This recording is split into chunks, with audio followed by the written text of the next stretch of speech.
Guys, assalamu alaikum warahmatullahi wabarakatuh. Jirra jirtu. Hordoftoonni maatii Abdurrii Teach Media hundi warreen chaanaalii Abdurrii Teach Media jala jirtan chaanaala Oromooti waan ta'eef chaanaalii kana like, share, subscribe, comment gootanii watch how is guddisuudhaaf YouTube irratti hamma tokko fixuulee baatu walqixa laaltee yookaan dabarsu taa'ee Abdurrii kara fuula duraatti waliin imaluuf qophii gootee jirta jechuu. Abdurrii jajjabeessuuf like, share, subscribe, comment godhi hamilee jajjabeeffadhu chaanaala Oromooti. Harki keessirraa muramuu like tuqii subscribe illee tuqii achumaan sharikan kee warreen viidiyoon kun biran geenyes akka fayyadamu itti himii akka fayyadaman walii dabarsan isiniin jaa barnoota keessan kan kara dhaabbatee kan yeroo dabre ammas paartii torbaffaa qabadheen dhiyaadhee jira barnoota waliin turtii gaariin isiniin jaa hordofa. Barnoota keenya kan kara dhaabne aggregate supply kara dhaabne eessarra dhaabne upward sloping aggregate supply curve the short run isa jawurratti dhaabne jechuudha.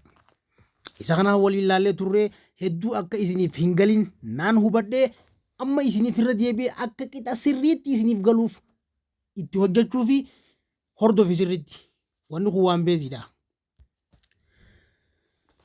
Short run is time horizon during which at least one of firm input cannot be varied, whereas the long run is what time horizon that is long is enough for what firm is to every or what of it is input. Kana jechuun maali? Sirriitti dhageeffadhu. Yeroo gabaabaa keessatti jechuudha. Amma fakkeenyaaf wanni takka yeroon gabaabaan fakkeenyaaf yeroon gabaabaan karbii dhiyeessi walii galaa ol qaxxaamuru jechuudha. Ol qaxxaamura wannaa jechuudha. Fakkeenyaaf ol qaxxaamura karbii irratti jechuudha. Fiigicha gabaabaan jechuudha fakkeenyaaf shoortiraniin jechuudha. Wanti takka karaa shoortiraniin akkamitti waan san milkeessuu danda'a jechuudha fakkeenyaaf. Isa kana jechuun yoo xiqqaate galtee dhaabbatichaa keessatti jechuudha tokkoon isaa maali? Garaagarummaa qabaachuu kan danda'u yoo kan danda'u hin dandeenye yoo kan ta'u ta'e jechuudha. Yoo hin dandeenye ta'u yeroo dheeraan ammoo maali? Wanni san dhaabbata san keessatti milkaa'uu danda'a. Tokkoon galtee isaa maali? Hunda jijjiiruuf gahaa ta'edha. Wanna gahaa ta'een wanni san jijjiiramaa jechuudha. Yeroo gabaabaa irratti wanni sun garuu hin milkaa'u. Garuu qaxxaamura gabaabaa keessatti milkaa'uu baatullee qaxxaamura dheeraa keessa waan sanni milkeessa jechuudha. The amount of output firm in willing to supply depend on what price is they received for what their good and the amount of which they have what to pay for labor and other factor of production je. Kana jechuun maali? Humni dhaabbilee oomishaa tokko jechuudha. Dhaabbilee oomishaa tokko waan takka dhiyeessuuf jechuun supply gizee godhu dhiyeessuuf fedhii qaba.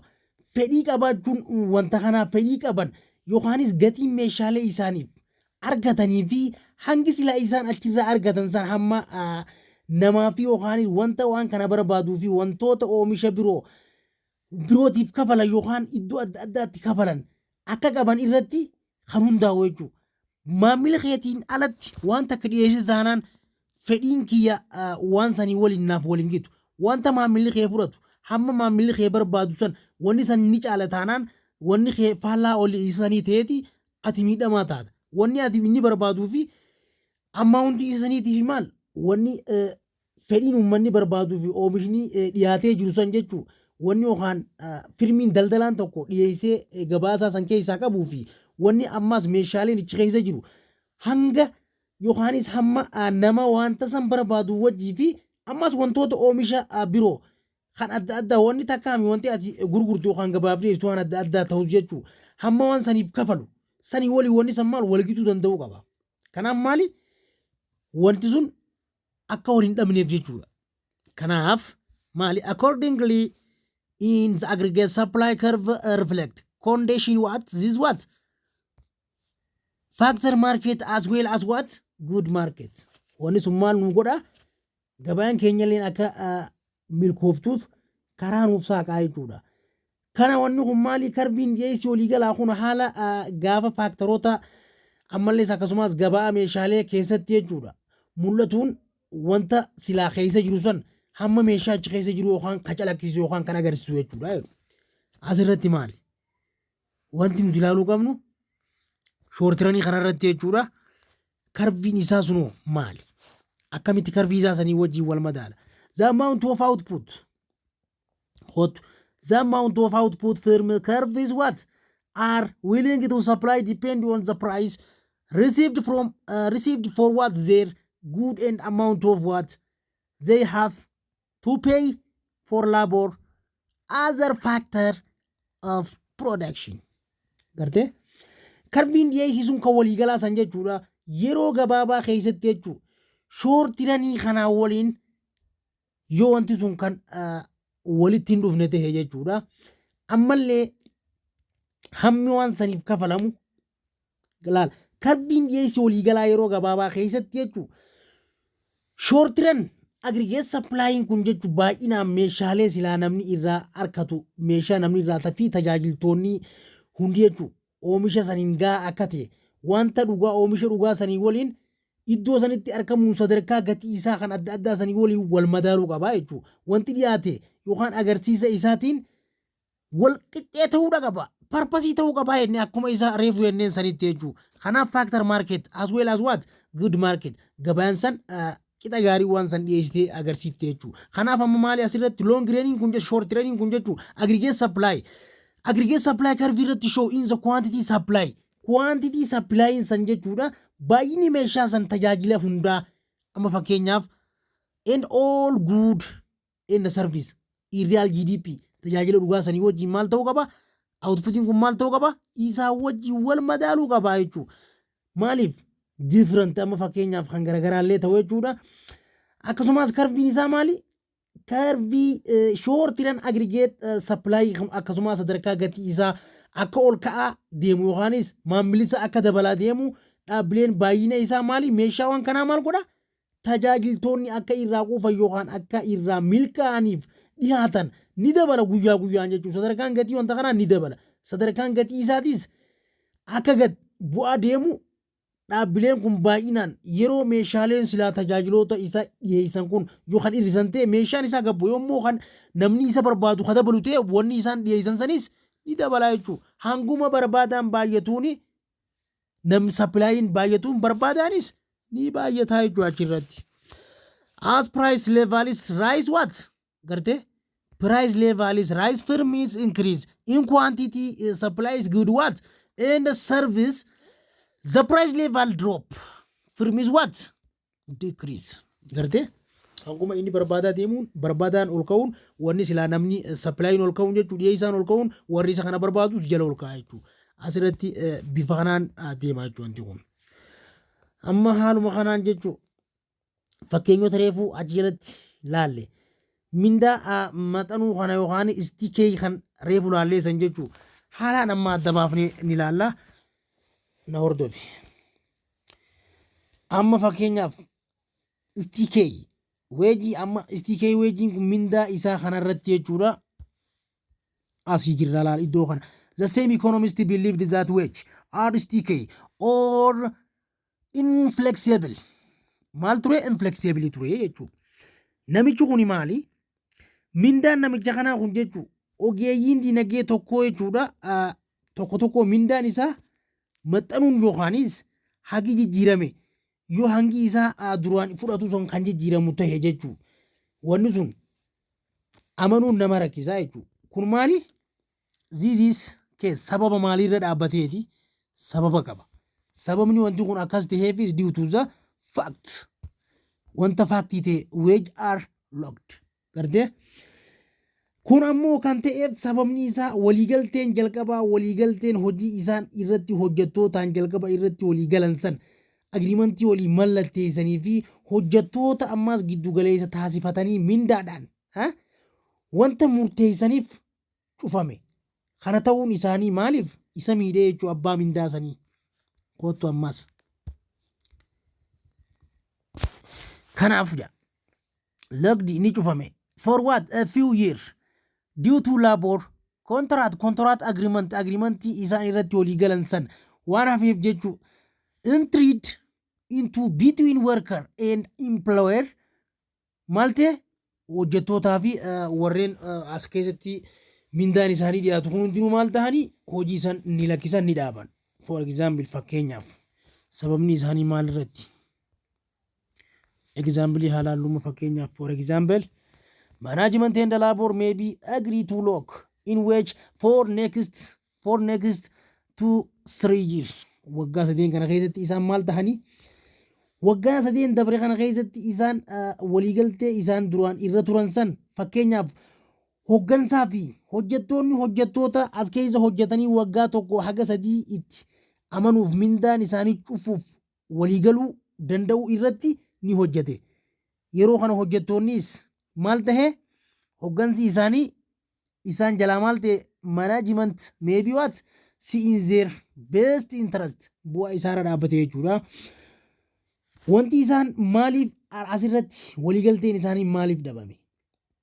Kanaaf hoggansi kun akka faayidaa isaanii akka faayidaa isaatti ilaaluun wanta kana jechuun hojii kana akka faayidaa isaatti ilaaluun danda'uu isaatiin hoggansi yeroo waliigaltee sana baasii humnaa yookaanis nama waan kana hojjetu yaada tokko kan qaban yoo ta'u hojjettoonni mindaa isaanii gadi bu'uu irraa ka'uudhaan wanti kun hojiin kun kaampaanii kana karatti dhaabe jechuudha. With what? And the worker hot management hoggansi as keessaa the same idea yaada tokko baasuun what it is labor cost gatiin hojjettoota warreen hojjetanii waan kanaan bulanii will be during the time malte kontraata ta'e jechuudha. Kontraanni isaa irratti irra jalqaba walii galan and the worker itti hojjechaa turan ammallee since of what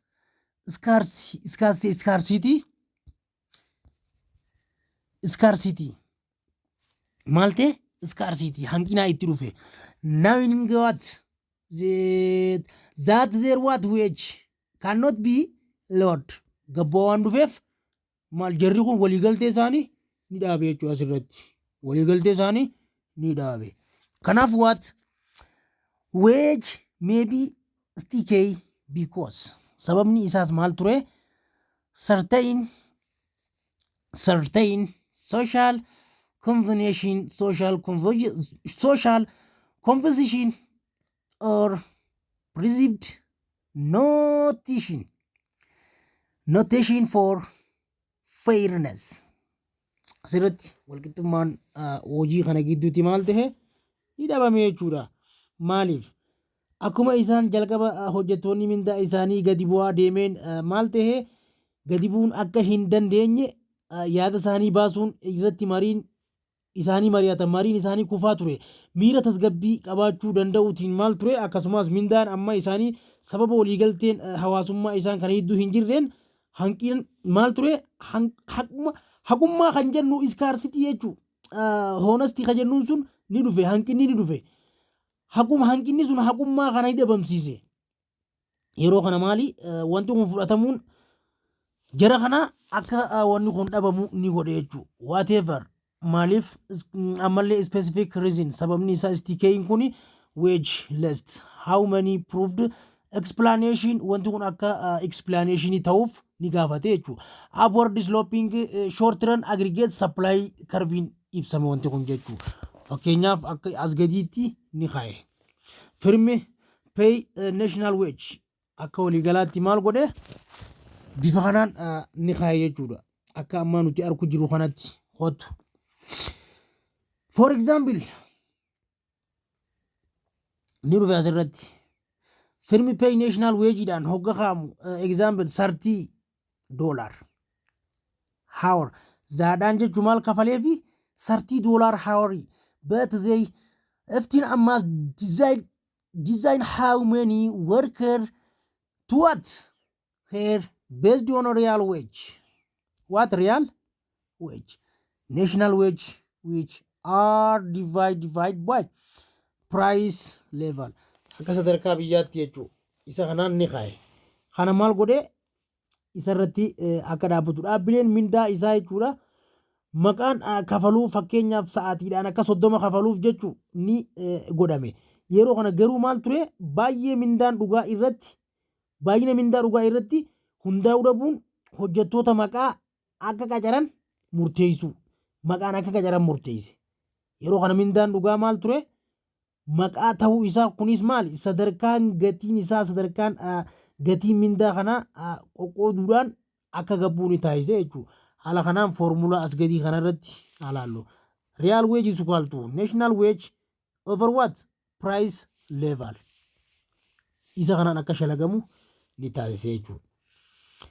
Haala kanaan isa kana haala amma foormulaa amma isiniif kenname kanatti yoo kan neetu ta'e jechuudha haala salphaan wanta kana ni argattu.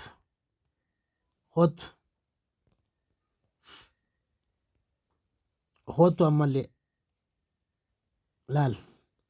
For example, suppose kennama kanarratti that national wage $30 hour and the price level measured by what price index 1.50 point real wage is therefore $20.